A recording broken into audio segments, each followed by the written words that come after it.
Una noticia sacudió al ámbito, por lo menos judicial y político, a través de dos resoluciones de la Corte Suprema de Justicia de la Nación que suspendían, en dos fallos, las elecciones en Tucumán y en San Juan. Esto en virtud que militantes, dirigentes de la oposición en esas dos provincias habían presentado una medida cautelar directamente en la Corte de la Nación, argumentando que se podía afectar el derecho constitucional en esas provincias porque los candidatos, que muchos consideran iban a ser electos por amplia mayoría, tanto Uñac como Mansur, ya habían cumplimentado en periodos anteriores, ya habían sido gobernador o vicegobernador, y la Constitución habla de, en este caso, 2 mandatos seguidos. Entonces se presentaba la discusión. Hay que entender al vicegobernador, que es una vez o 2 veces está en esa condición y luego se transforma en gobernador 2 veces, como 4 periodos sucesivos, o hay que entenderlo solo al cargo de gobernador para comprender el espíritu del legislador provincial cuando sancionó esa Constitución. Hubo muchas críticas políticas, sobre todo del oficialismo, a este fallo de la Corte, en virtud de darle considerarlo un caso federal para su discusión, y la oposición nacional en general lo saludó, entendiendo que, en un guiño a la Corte Suprema de la Nación, la Corte es el último reservorio moral en donde se resguarda la Constitución Nacional y todo lo demás. Así que hemos invitado al abogado Juan Pisarello, que es un abogado local, ha opinado en más de una oportunidad en hechos vinculados al derecho laboral, a algunas cuestiones vinculadas a municipios y comunas, pero en este caso vamos a preguntarle sobre estos fallos de la Corte. ¿Cómo te va, Juan? Gracias por haber venido. ¿Cómo les va? Gracias a ustedes. ¿Cómo lo viste? ¿Cómo lo ves vos? Y hay algo muy importante en lo que vos decís, que a partir de este tipo de fallos hay como una cuestión de fe ideológica, de que si uno comprende que se reivindica el fallo, está reivindicando, o sea, está, digamos, con un sector de la política, y si uno lo critica está con otro sector.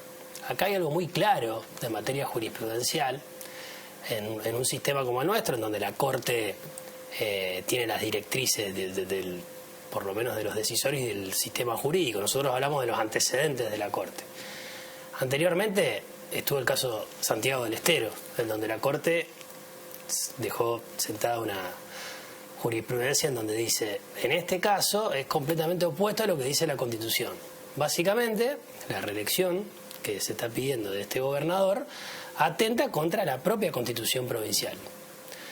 Situación que no se sucede así, y que por una medida cautelar, que es una medida excepcional, que es preventiva, que no es de fondo, en vez de opinar al respecto de eso, porque no está dado el caso, porque independientemente de que a uno le guste o no la redacción de los artículos de la Constitución sanjuanina y de la Constitución tucumana, no era un caso tan forzado como el de Santiago del Estero. Lejos de decir me aparto de Santiago del Estero, estableció la suspensión de los comicios del próximo 14 de mayo hasta que haya sentencia definitiva, 5 días antes, y sin existir algo tan, digamos, una exégesis reñida como pasaba antes. Habló dijo, la arquitectura del poder en Argentina implica que tenemos que ver una virtud del sistema republicano, de la no perpetuación del poder, eso lo dice. Entonces ahí vemos que la Corte hace un viraje en una medida cautelar, en donde primero termina interviniendo un proceso eleccionario. En San Juan tengo entendido que se van a llevar para adelante las elecciones para todas las categorías, salvo para gobernador y vice. Además, con este fallo, con 5 días antes, teniendo los plazos procesales del amparo ya cumplidos hacía rato, entonces es una sentencia peligrosa, son 2 sentencias peligrosas. ¿Por qué? Porque conceptualmente no es el mismo caso de Santiago del Estero. La Corte no siguió su mismo precedente y intervino una elección, decidió aplazarla 4 o 5 días antes, en un panorama también que los jueces conocen mejor que nadie en un año de elecciones. Lo que me parece que se plantea acá como otra de las discusiones centrales, esta la que acaba de decir, me parece que lo es también, es que el origen del planteo sea en la Corte Federal, porque hay instancias anteriores provinciales, la justicia provincial, los tribunales electorales, que podrían haber zanjado y encontrado el remedio a ese planteo de la oposición respecto a las candidaturas de Mansur y Guñac, y además porque el propio procurador Casal de la Corte dice, lo rechaza el planteo porque dice, no es materia federal esta discusión, ¿no?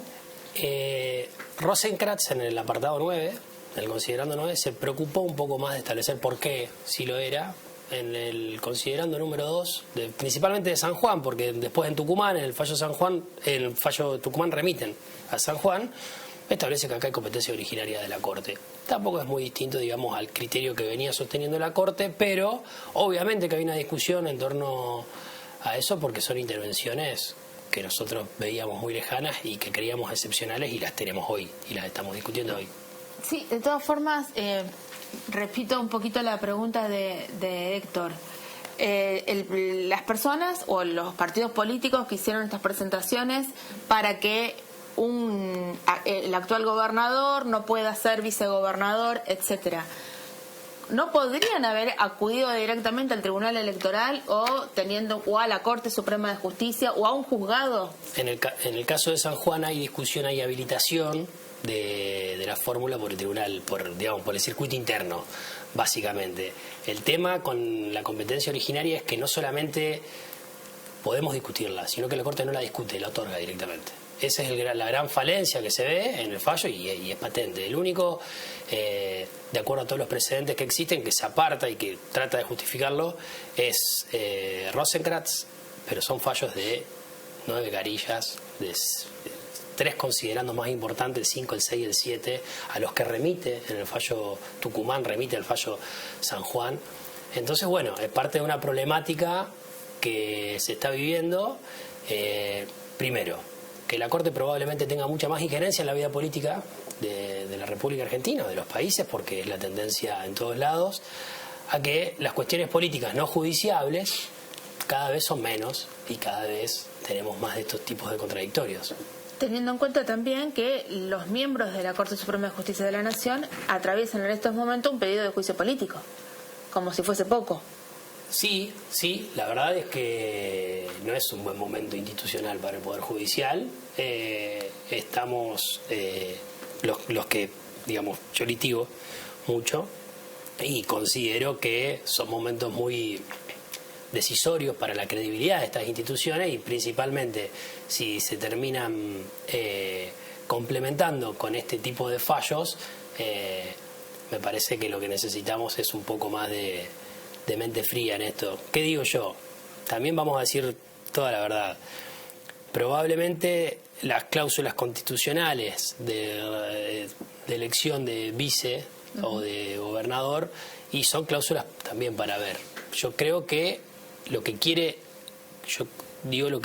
creo que quiere decir la Corte. No estoy haciendo política, no estoy diciendo cuál es lo que quiere trazar la Corte, pero lo que yo comprendo es que la Corte se quiere meter y quiere decir que son restrictivas todas las cláusulas de la Constitución, tienen que ser de interpretación restrictiva todas las cláusulas de las constituciones provinciales que habiliten este tipo de elecciones o reelecciones que permitan que pueda haber gran cantidad de mandatos. Ahora, ¿va a tener aire la Corte para hacerle frente al caso Formosa, por ejemplo? Pero antes que eso, pero también la Constitución Nacional es mucho más específica respecto a la alternancia. Habla, no me acuerdo la palabra exacta, pero da a entender que el presidente o vicepresidente en cualquiera de los dos casos ya está si es vicepresidente, ya está ejerciendo un mandato en el Ejecutivo y por lo tanto no podría repetir. Lo dicen en el caso del presidente y el vicepresidente. No recuerdo ahora la palabra que utiliza, pero tal vez vos te acuerdas. No es reciprocidad, pero bueno, da cuenta que es un todo. Sí. Ahora, los textos de las provincias son un poquito confusos también, ¿no? Sí, y cuando uno se pone a ver, ya empieza a ver, decir, bueno, parece que el vicegobernador pisa fuerte en esta provincia. Cuando uno empieza a ver la figura del vicegobernador y el gobernador, el caso del artículo de la Constitución tucumana, es el 90, si no me equivoco, deja entrever como que el gobernador, luego de cumplirse los periodos correspondientes, podrá volver a ser gobernador una vez que se vaya del poder durante 4 años. Entonces, es un artículo que realmente es complejo. Pero, a ver, la gente elige al Poder Ejecutivo, al Poder Legislativo, para que trace las políticas públicas, y el Poder Judicial está como, digamos, freno ante embates, ante cuestiones que son autoritarias o para delimitar inconstitucionalidades. Acá no sé cómo va a salir de la Corte de la propia encrucijada que se trazó, porque no es claro el método, porque no sigue su propio antecedente y porque tenemos cláusulas que pueden ser, como dicen los juristas, poco felices para leer de las constituciones internas, pero que no es el caso de Santiago del Estero, donde Zamora, en este caso, hacía todo lo contrario de lo que le decía la Constitución. Ahora, ¿por qué la Corte cuestionaría la Corte habla del principio de alternancia en su fallo, que encuentra colisión con el caso Formosa, digamos, lo que tiene una elección ininterrumpida? Ahora, también el legislador formoseño convocó a su asamblea, a su convención constituyente, y se votó eso. ¿Por qué más allá que en términos generales podríamos estar en desacuerdo, me parece, de eso, que de casi vitaliciamente seas gobernador? ¿Por qué cuestionar eso que con autonomía la provincia y su legislador en representación de su pueblo sancionó? Son exactamente los mismos, o sea, esa es la discusión de lo que está atravesando la Corte, a dónde se mete la Corte, y teniendo en cuenta, si nos vamos a otros fallos también de cuestiones de orden público en plena pandemia, Cava podía autorregular la pandemia sin necesidad de hacerle caso a lo que le decía Nación, lo dijo la Corte. Entonces nos está metiendo en un terreno en donde no se comprende cómo es la materia, digamos, cómo comprende el federalismo y cómo comprende también las autonomías provinciales. Independientemente de que yo creo que va hacia eso la Corte, o que quiere decir, fijémonos cómo están en las constituciones internas redactadas este tipo de cláusulas, seamos restrictivos. Bueno, la verdad, supongamos que es una discusión válida, que es la que se viene. 5 días antes de la elección. Claro. San Juan entró el 10 de abril a mesa, digamos, la mesa de entrada. Y Tucumán creo que el 20. Bueno, hace un mes, un montón de tiempo. Y además cuestiones que no son que no hacen, pero que sí hacen que no hacen a lo jurídico, pero hace la credibilidad después de las comunidades en las instituciones de la democracia, cuando distintos referentes políticos hablan de que, bueno, que tales lugares son feudos, y con una visión en donde parece como que está como casi, digamos, hay mucha coherencia discursiva de determinados sectores. Obviamente que el gobierno tiene que establecer, digamos, los parámetros al respecto que realiza, es decir, me parece que la Corte está jugando otra cosa, y también me parece que tenemos que tener la salud ciudadana y la madurez suficiente de pensar si probablemente estas cláusulas del derecho interno, de las constituciones provinciales internas, con todo el poder, la legitimación de los convencionales constituyentes, podrían ser perfectibles. Y bueno, obviamente ver cuál es la lupa y cómo pone la lupa la Corte en estos tipos de casos. Yo es una pregunta que es básicamente técnica en todo caso, y también vamos a tratar de hacer un poquito de pedagogía. Cuando nosotros vamos a votar, votamos la fórmula gobernador, gobernadora, vice. El vicegobernador o la vicegobernadora reemplaza al gobernador en caso de que esté licenciado o cualquiera, pero a su vez tiene la responsabilidad de presidir el Senado, que es otro poder del Estado y que forma parte de la legislatura. Teniendo en cuenta esa cuestión, que el vicegobernador o vicegobernadora está en 2 poderes al mismo tiempo, ¿Qué es lo que habría que modificar en este sentido para que la alternancia esté garantizada y todo lo demás?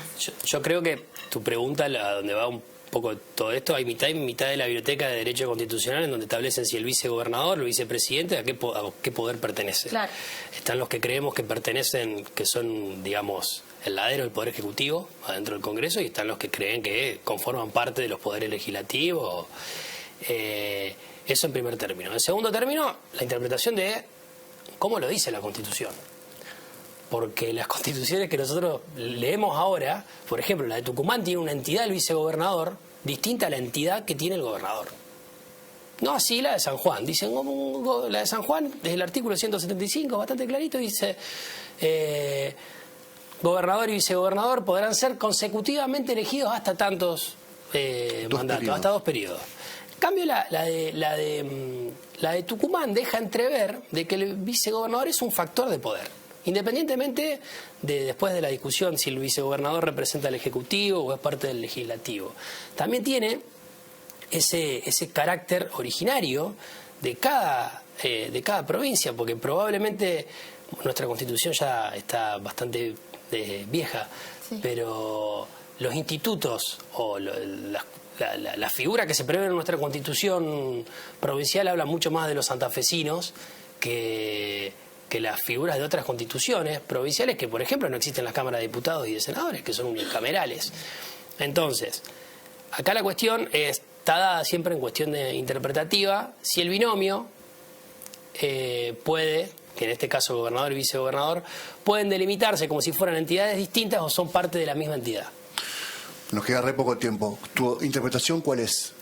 Yo creo que tenemos que tener la grandeza de saber que podemos abordar estas nuevas discusiones de las constituciones locales, pero que la Corte no puede largar una suspensión de una elección 4 días antes. Pero te pregunto, está bien, pero te preguntaba respecto a la fórmula. El vice está cumpliendo un mandato y por lo tanto ya se debe computarse ese mandato si es luego candidato a gobernador o no. Yo creo que el vicegobernador tiene que tener la facultad de poder ser gobernador y que eso no lo excluya, como pasa en la Constitución santafesina. Me parece que la forma que articularon las otras constituciones son mejores. Yo creo que el vicegobernador, la vicegobernadora, tienen derecho luego a ser reelectos en una fórmula posterior. Igual hay un caso acá que es Partido Justicialista en donde ya se ha delimitado eso por las preguntas, digamos, que obviamente ha tenido la política santafesina en torno a esa cuestión. No, es un antecedente de hace muchos años en donde se establece que conforme la fórmula que tiene la Constitución provincial queda excluido el vicegobernador de una futura postulación a gobernación. Juan Andrés Pisarello, gracias por la visita. Gracias.